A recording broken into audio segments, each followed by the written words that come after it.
easiest question all day, and this helps me set my audio levels. I need to get your name on tape and the correct spelling, so if you could do that for me, please. Frances Muench, Frances Muench. And your maiden name? Was Pounds, Pounds. And where and when were you born? 5/18/22, Logan, Kansas. Logan, Kansas. Does that buy anything? I'm a sunflower from the Sunflower State. So did you grow up there, or did you move a lot before? No, I came out here to the West Coast when I was 6 months old. And whereabouts? Where did you grow up? Salem, Oregon. Oh, okay. I didn't grow up there because my father was with the Shell Oil Company, and you moved every 2 years if you wanted your raise. So we did Salem and Staten and back to Salem and Seattle and Ritzville and to Vancouver and Roseburg and Portland. And then I went in the Army. Wow. So where were you? Do you remember where you were when Pearl Harbor happened? I was visiting in Vancouver at my husband's house, and we heard it. I've got the radio downstairs that it came over on. They had been out duck hunting, and they came in, and there it was. So was it already your husband at that time, or were you? No, he was my boyfriend. Your boyfriend. So when Pearl Harbor happened, then about how old were you? Well, we weren't married yet, and I wasn't 21, so I suppose about 20. Mm-hmm. And what were you doing at that time? Were you just working at a little candy store and a soda fountain. And he was working at the Columbia River paper mill there in Vancouver. So. Small world. My grandfather probably built some of the equipment that he worked on. Really? Yeah. Oh, gosh.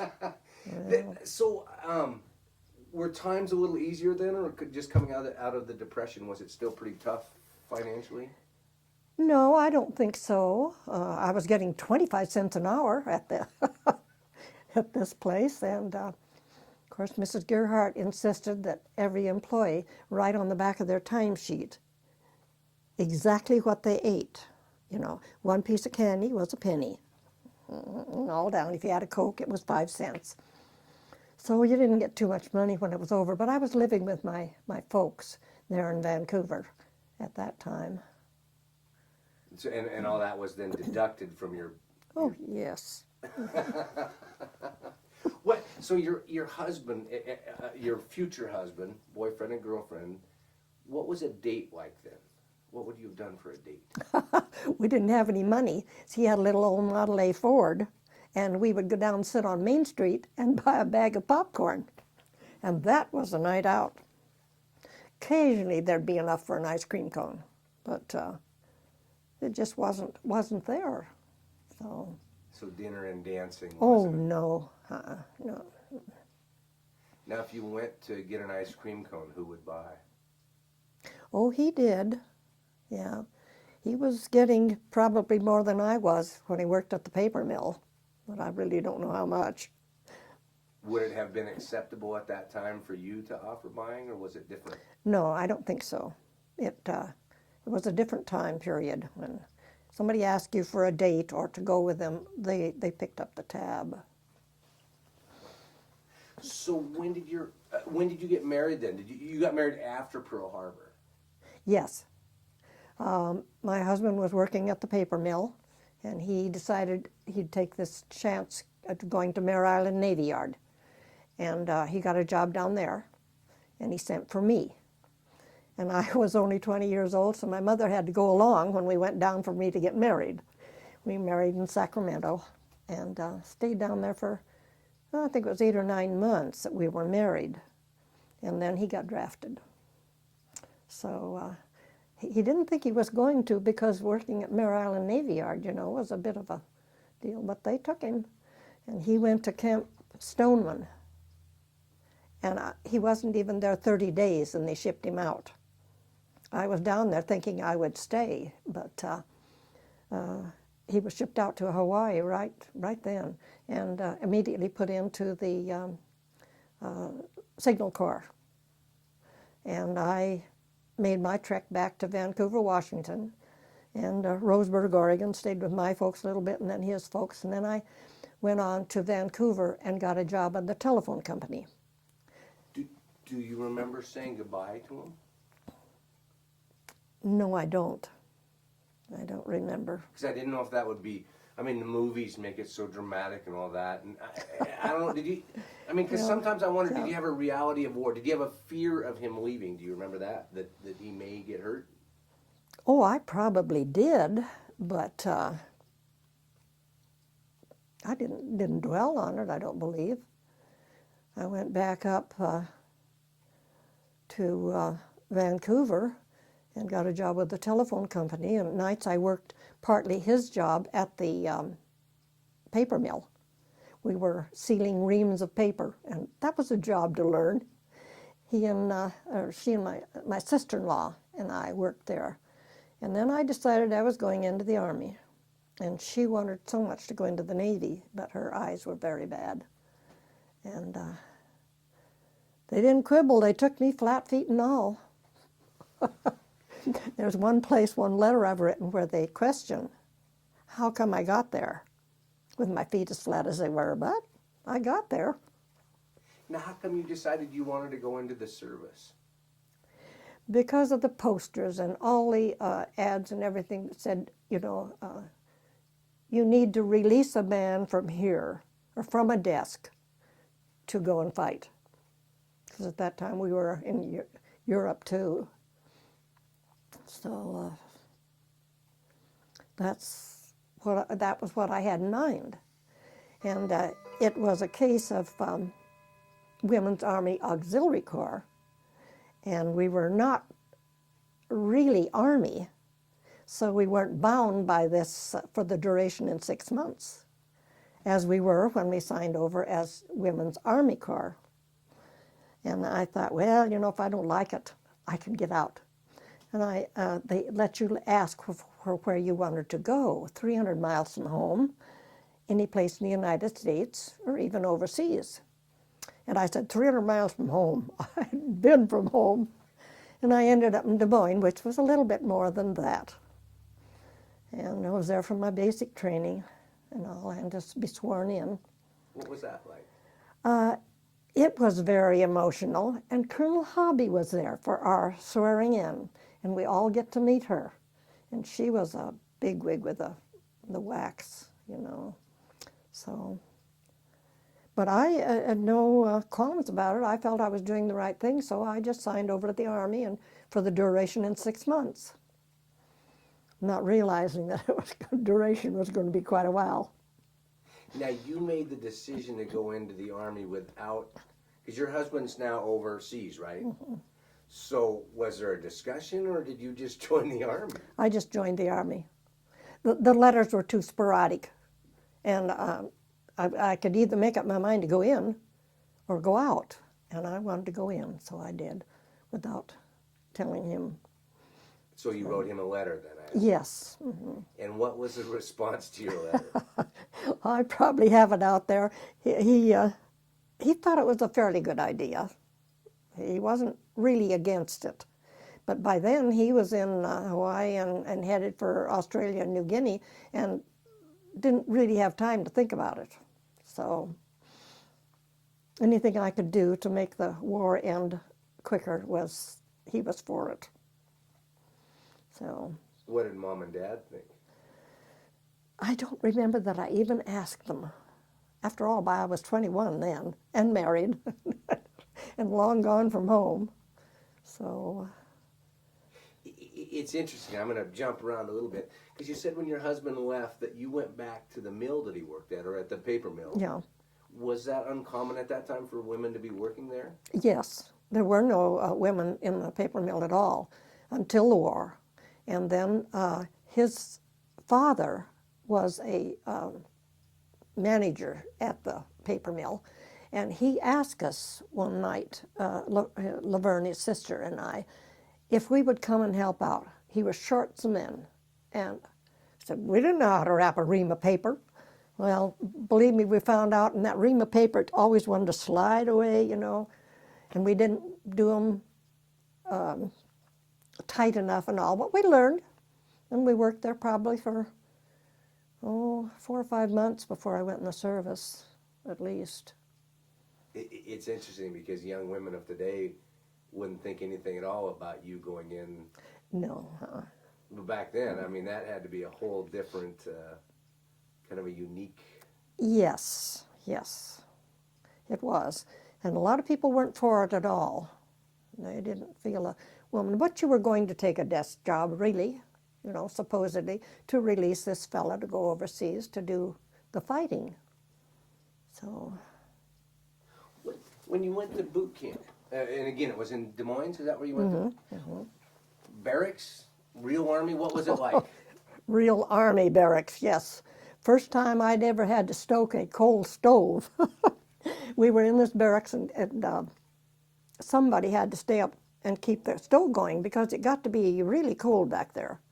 And I didn't know any more about it than they did, and quite often we did not bank it right, and it blew up in the night, and here's all of this coal dust all over.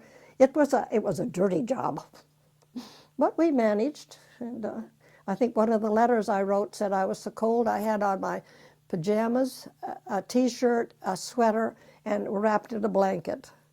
It was cold back there. So. Was that the first time you'd been that far away from home by yourself? Yes. Now, was that tough? Yes. I was very lonesome. There were times that I sat and bawled, and just like everybody else, it was a bad time for a lot of people.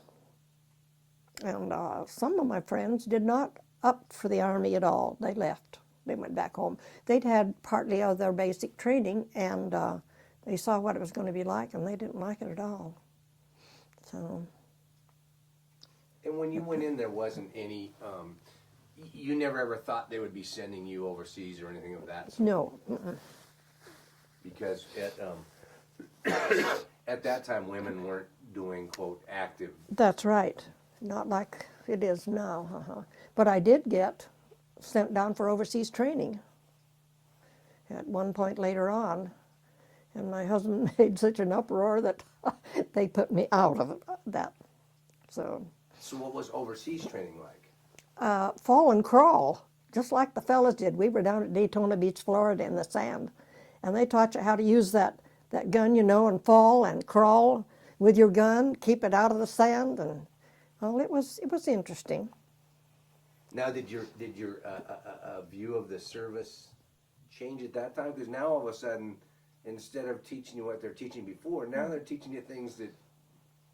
No, I wanted to go, and I was really upset when Joe wrote the letter. But it was such a letter. I don't know whether I still have it, and I felt I had to go to the commanding officer and give it to her. And she says, "We won't send you." So here all my friends are going on to France and Germany, and I'm left behind. So what was the gist of his letter? He said, "I'll be back before you even get over there, and I want you there when I get back." So, of course, he didn't realize how long that was going to be over in the South Pacific, because it was a whole lot longer. I could have gone over. In fact, the group I was with went over and came back then to Fort Devens, where I was stationed at the time, and I helped process them out. And I'm still there waiting for my duration at 6 months. So. Did you carry rank? Did you have a rank in the? I only made PFC. Every place I went, it seemed like they told me, the table of operations is full. We cannot do it. But they gave me the jobs as well, but no upmanship. So, yeah. So what were your jobs? What did they train you for in the service? Well, they didn't really train me for anything. They took tests, lots of tests there at Fort Devens and all, and you had to pass a lot of tests. And I ended up being a mail clerk, which is about as far as you can get down the line, and an office worker. But then when they sent me back to Fort Devens, they put me in special services, which they needed badly there because of the fellows that were at the base. They wanted something for them to do. So that's when I began to come into my own. and I initiated bowlings, alleys, bowling tournaments, the Drum and Bugle Corps, which were just women's, and I scheduled the baseball teams where they sent the fellas up to Presque Isle, Maine and all, and I got to go along on that. But and I taught leatherwork, and I was sent to Boston once a week to pick up things. Boston was a manufacturing place at that time, and they had plastic factories and leather factories and everything like that. And I could pick up the affluent from them and take it back for the fellas to work on. And we did our own Christmas cards and made scrapbooks and did a lot of things like that. So, were the young fellows that you worked with, were these ones that had already been overseas and come back, or were they getting ready? they were stationed there at Devon's, and I don't recall, I don't think they'd been overseas yet. It was a place where the POWs came. In fact, I had 2 POWs working for me, 2 Germans. One of them was about 6 foot, and the other was about barely my height. And we called them Hans and Fritz. What else would you call them? And they worked for me at this cabin where I taught the arts and crafts. They did cleaning and they did different things around there. One of them was an artist, and he did a portrait of me. Very, very good. I've often wondered what happened to him. They spoke very little English, but they were delighted to be there. And when those POWs would come marching back at night from the work that they did on the post and all, they would be whistling Lily Marlene. And if you don't think that made the hair on the back of your neck stand up, a whole group like that, you know, it was really something. And of course, they were, like I say, delighted to be there and not back in Germany fighting. So it's interesting, the juxtaposition of, yeah. And that's a lot of people don't realize that there were POWs in the States. But we treated them very, very nicely, whereas our fellows were not. As in Japan, you know, they were not well taken care of. And that's always kind of rankled with me. But that was the winds of war, I guess. So. It's interesting because when I was talking to you earlier before we started, you said, well, I really didn't contribute that much or something to that effect. But don't you feel that the women contributed a lot too? Oh, I do. Maybe not so much the Women's Army Corps as the women who flew airplanes and the nurses and all of that. We worked here, you know, but we didn't, I don't know that we really, maybe we did a little for morale, but no real big, we didn't give a lot, I don't think. But don't you think morale is a pretty essential thing in a situation like that? Well, yes, I do. I do. I don't mean to downplay what I did, because I was good at what I did and I enjoyed it. And I was so glad when these kids would come and I'd show them how to make a block print out of a piece of linoleum, you know, and they'd print their Christmas cards to send home. They were just delighted. So anything they could make for a girlfriend. Because it's interesting, because you have who never had been 300 miles away from home by yourself. You have these, both young men and women. You have the young men that are getting ready to ship overseas, and the fear that they must have been going through, the unknownness, and to have somebody that could provide them maybe a normalcy to their life. Do you think that's part of what your role was? Well, yes, I guess it was. But I had sort of a good time while I was doing it, which is not too bad, I guess. But I was speaking of this cabin that I was put in charge of with these 2 POWs and all.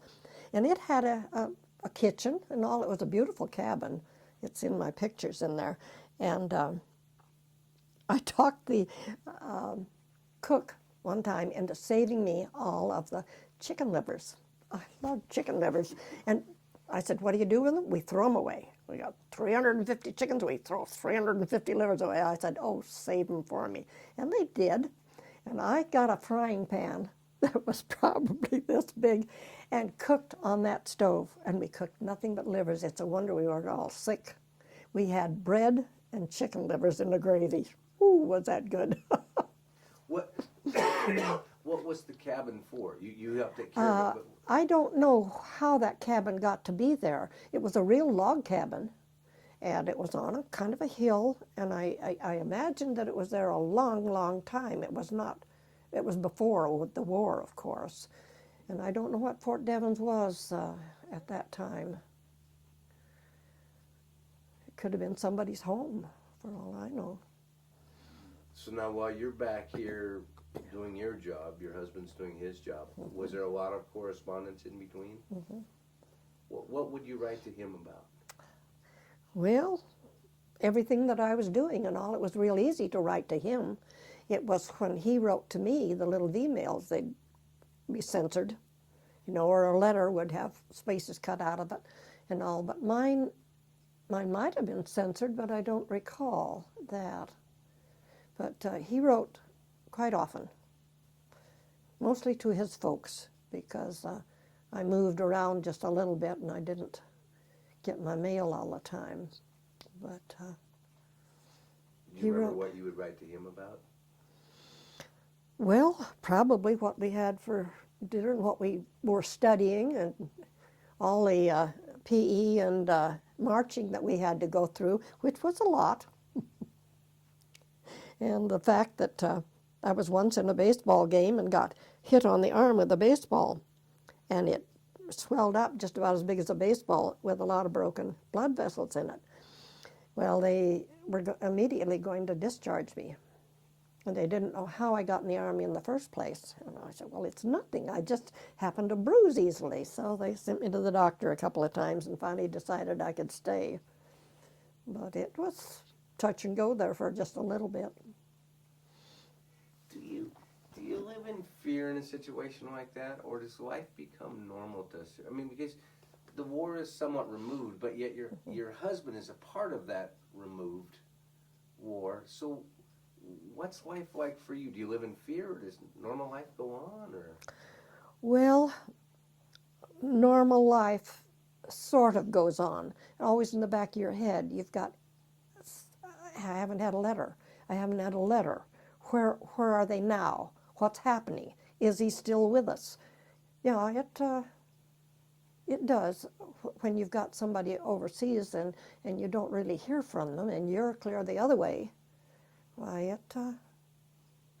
it gives you pause for thought, that's for sure. I don't think I ever really worried about him being in the thick of things because he was a signal corps operator, a radio operator, and the radio was not at the front. It was another part of that.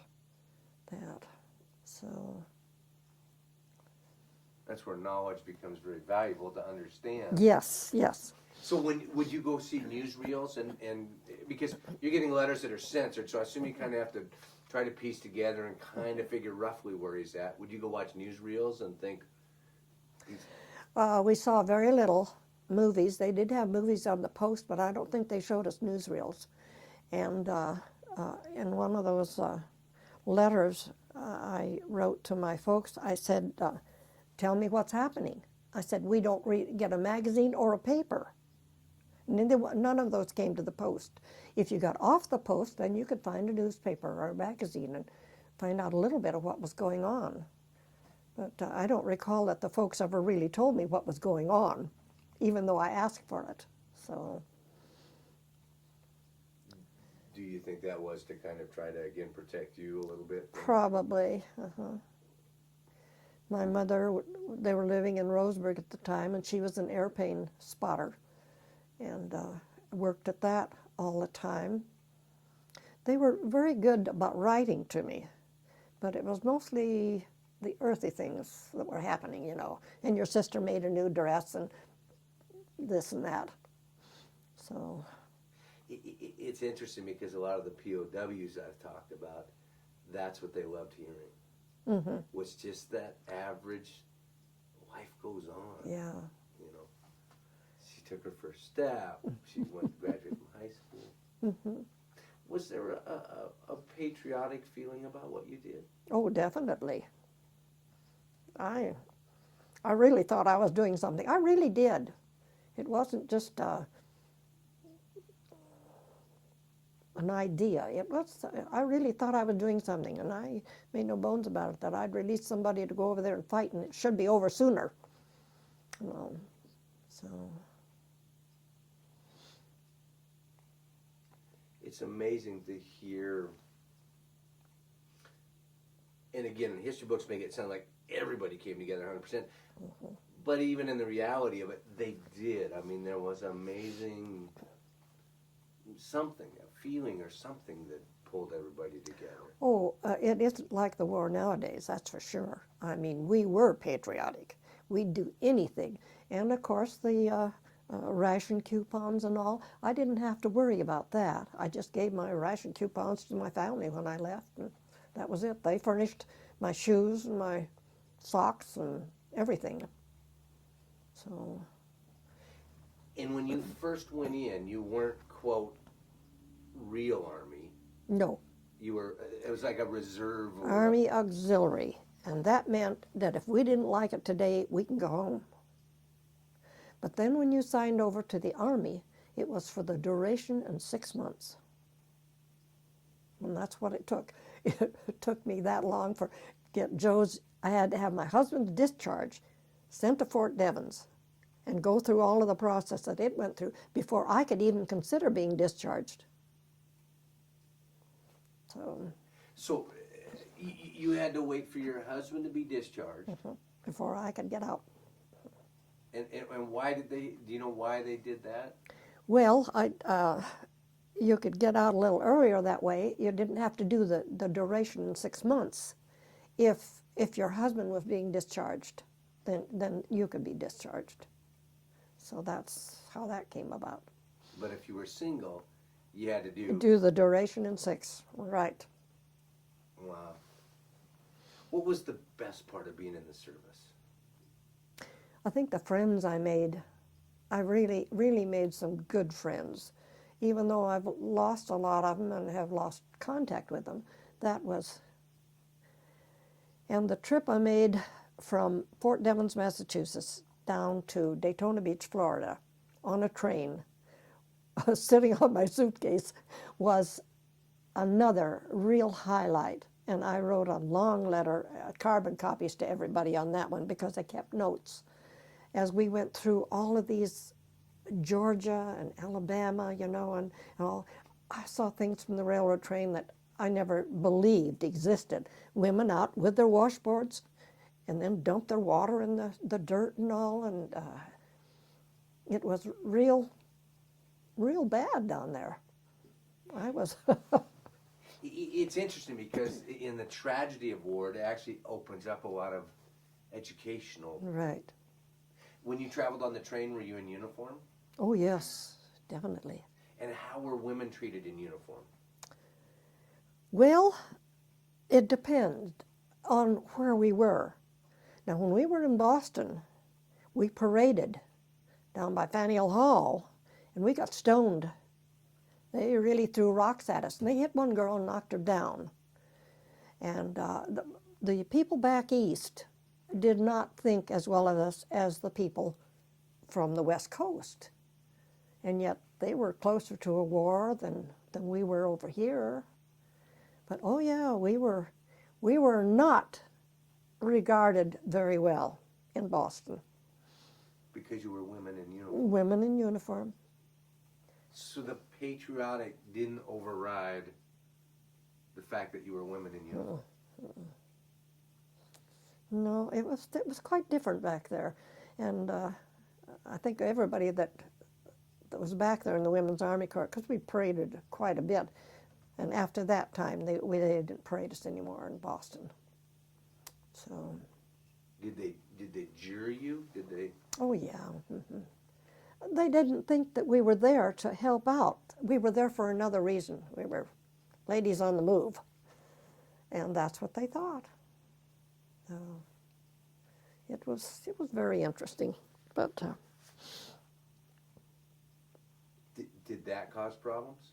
I mean, the expression you use, ladies on the move, did you have to fend off some unwanted advances? oh, definitely, yeah. Even the fellas, some of the fellas, just, we were there for ulterior motives, you know, which we weren't. Maybe somebody was, I don't know, you know, and maybe they had a good time of it, but we worked. We really worked. I heard because I didn't realize that aspect till I started doing this, and I heard just a very sad story. A woman who had joined the service and her husband was overseas, and he would write home to her, and he because all the guys said the women had joined the service, they were there just to sleep with the officers, and he never believed her. She would keep writing back, and they ended up getting divorced because he, you know, had all these sad things running around in his head. Well, Joe never mentioned anything like that. Probably, maybe because he knew me, or maybe because we'd been married such a short time. I don't know. But there was never any problem like that. In cities other than Boston, did you get respect in uniform? I wasn't in very many cities. Other than that, we were on the base. We did go into Boston quite a bit to go to plays and all, but otherwise we were real close. There was a little place called Ayres, Massachusetts, and we could go there. But as far as going very far, we had no transportation. We were kind of there. Stuck. Are you a veteran? Yes. And when Why did you ask that? I only ask that because I want to make sure you perceive yourself as a veteran. Oh, Because definitely. Definitely. You played down what you did. Oh, it wasn't that important, but yet, if you take one piece of that puzzle away, none of what we accomplished ever happens. No, I definitely consider myself a veteran. In fact, I came back with a fungus from the Army that I've fought for, well, since 1950. But Gee, what a great memory of the Army. I ask that because I know in different wars and different positions, people perceive themselves differently. You know, we had the whole Vietnam thing and how some of those vets perceived them. But when you, Veterans Day and the American flag, what's the feeling for you? no, I get all choked up on that's full. Probably because that was a real war. I didn't consider Vietnam, well, it was a real war, but it was a different aspect of it. And this one has me very saddened. But I do consider myself a veteran. Would you do it again? Yes, I would. And I never would have been averse to any of the girls. I had 4 girls and a boy going in to the service. The boy went in, but the girls never even really asked or suggested about that. So,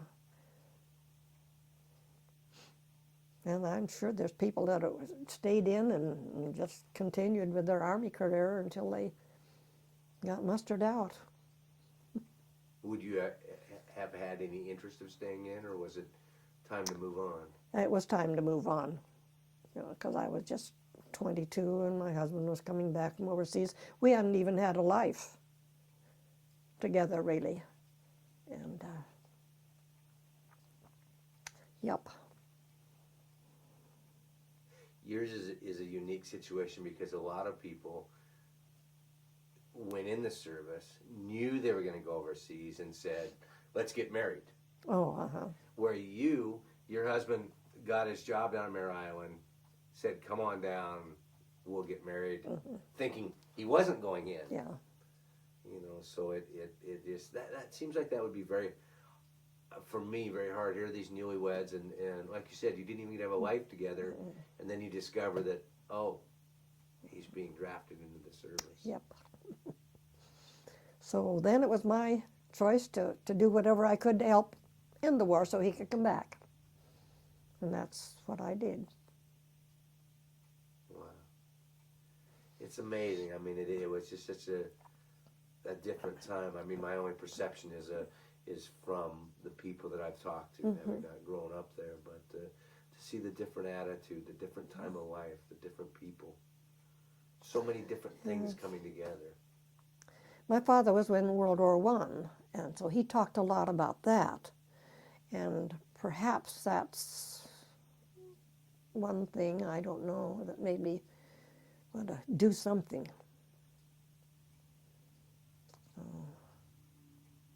And he and Mom were they were married after he went in. Fort Sill, Oklahoma, or someplace in Kansas.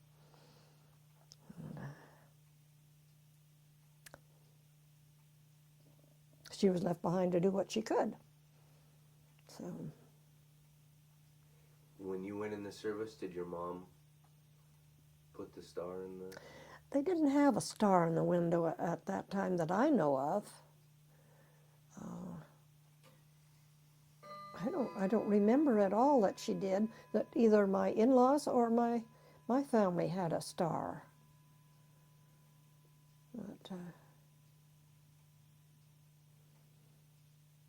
it's interesting. There are a lot of things that I have forgotten. One of them is, how come I got out of Fort Devens and I was discharged from someplace in Chicago? Yeah, because a lot of the men I know, and I think the women too, you had to go back to a certain, I mean, some of them ended up coming home here. They had to go all the way back to the East Coast to get discharged. Yeah. And they said, thank you very much. You're free. Go back home now. So, I want to go back a little bit to down in Florida. Okay. Your overseas training. Tell me about all the gear they gave you, equipment. What all did you have to wear, and what was it like? Well, I don't remember too much of that. What I remember about Florida is we walk in, and here's these rolls, bed rolls, where they've rolled up the mattress, and on every one of them is sitting a little gecko or a lizard of some sort. Oh, you know, and we stand back and flip those mattresses down, and those little fellas would just go around and get underneath. We jump into the middle of the bed. And there were locusts down there of a sort. At that time, you had a foot locker, and everything had to be rolled just exactly so, and all these rayon pants and slips and socks we had.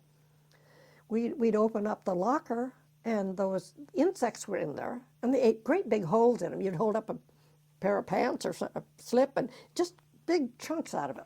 We did more work with the quartermaster corps, turning things in, than any place I was. And I don't remember, it seems to me like we got a hard hat and the gun.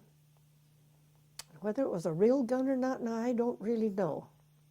I can't remember that part of it. I wasn't there terribly long, long enough to swim in the Atlantic Ocean, I know that, and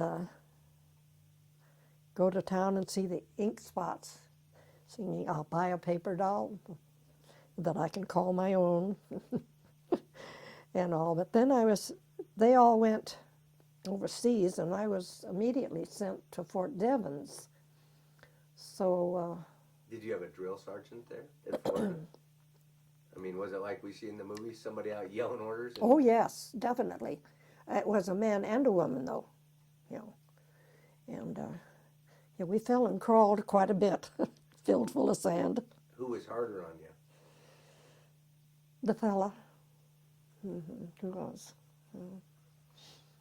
Was he? I know a lot of the places he ended up getting an older person who'd maybe come out of World War I. Yeah. Is that kind of what you had? Yeah. Well, I don't know that, except I don't think he liked women in the war at all, and so he really put us through our paces, and wasn't all that pleasant. Like you said, there was, I mean, you did exactly what the men did, basically. Yeah. And then they pulled me out and put me in what they called a casual company. And I just sort of floated around down there doing guard duty and running through the barracks to see if there was a fire and all of that sort of thing until they sent me off to Devens. And I think I went up there by myself. I don't recall anybody going with me. They put me on a train and sent me up there. Do you remember the name of some of the women or the locations where they came from that you... Oh, there were an awful lot of people from the East Coast. And whenever I got a furlough, they were, how in the world do you get home with the stagecoaches and the Indians? They really thought it, you know. And a banana was a banana. Everything had an R on the end of it. They were good people, but they didn't have any idea of the West at all. Not a bit. There were quite a few people from the West back there, but I don't remember too many in my company. They were mostly from Jersey and New York and all of that. Some very good characters, oh my gosh. Oh. Again, you see the doors that opened up. I mean, where today you watch TV and you have a pretty good awareness of people, but here the TV wasn't there. Now you're physically put in with them. And did you have any minorities in the... Somebody asked me that the other day, and I don't recall that we had any colored girls at all in our group. There were colored girls in the Army, though, but of course the East Coast was pretty bad on racial relations, I think, and I don't recall any at all. See, that's, I know for a lot of people that was also a whole new experience because Oh, yeah. maybe they were from, you know, a little town like Ephrata, and Ephrata is not, probably not too much even today, but even back then, a very diverse community, and now to go back to, you know, all sorts of things that... Yeah. How different do you think World War II would have been if we removed the women from it? Well, I really think we did something in that aspect. I think that it would have gone on longer because a lot of those women that were in my overseas company that went over, of course, they came back before I got out and they were discharged, but they had done their stint over there and been there when the war ended, and possibly, you know, they relieved a fella to go and fight. And one of them was in France, and one of them is in Germany that I think of right now. And but I really think they did a job. I don't know about the South Pacific all that much, though there were, I guess there were women there too. That was something I didn't even really relate to. I just related to the United States as such. It's interesting again because perception. People read history books and they think that everybody that lived that time knew everything that was going on about the war. But yet you were relatively isolated in reality, weren't you? Yeah. And we didn't get radio an awful lot back there because it wasn't allowed in the barracks. If we went to the, what do they call it, the room where everybody goes, I've forgotten now. But they did have a radio there. I don't recall that they ever had TV, because that wasn't even a big deal at the time. And but we didn't really want to listen to the news. We wanted to listen to the bands, you know, and music and things like that, lighter things. So we just didn't know until we talked to somebody who came back from the war, and then we did know. And a lot of them did come back and stayed there at Devens before they were sent on home. So men or women or both? No, I don't remember the women. Well, yes, I do. The company that I was with, they came back through and all, but mostly the men. Yeah, I helped discharge those who were in my overseas company that went over and came back, and I'm still sitting there waiting. When the men came back, did that change your perspective? I mean, did it give you a new perspective on things, or do you remember at all what that was like? Well, no, I don't. Just the longing for it to be over. Did the Army change your life for you, you think? Oh, yes. Yeah.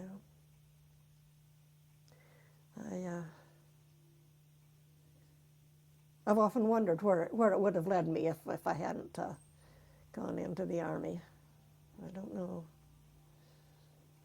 I just out of high school, I didn't have any real training for anything, so I wasn't headed for anything really special. I knew that. So, well. Was it common then for women to go off to university when you were growing up, or did the war change that too? Well,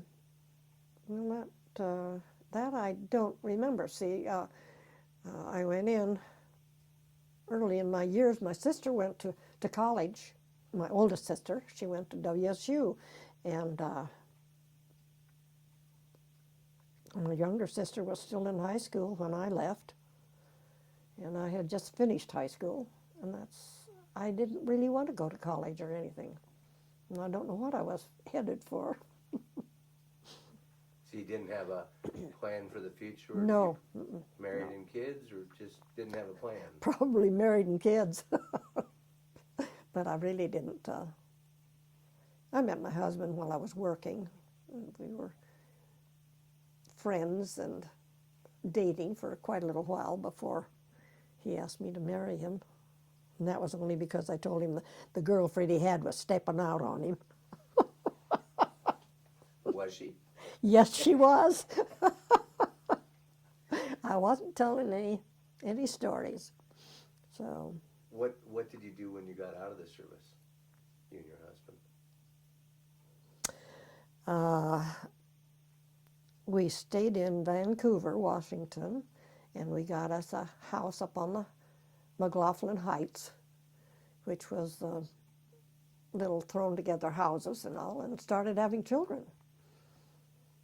And I went to a class put on by the veterans that I could go to, and he went to school. And I think I remember now what he went to. Radio school, that's what it was, yeah. Because he'd had all this radio training through the Army, so he went on and he was immediately taken up for a disc jockey up in Pasco, Washington. So then we started moving around. Did you take advantage of some of your VA benefits? Just like I said, the one class when we were in Vancouver there, and that's the only thing that I took advantage of, I'm sorry to say, because I could have taken advantage of so many things, but I started having children, and they took my time. We didn't have much money, so. Are the pictures of history books accurate that they painted that time? The war's over, everybody's wanting to get back to regular life and get families started, and Well, I don't think they are, no. It was more traumatic than that. You know, you didn't just walk home and start again, start over. It didn't work that way. The jobs were different, the people were different, and you were different. And it took quite a while.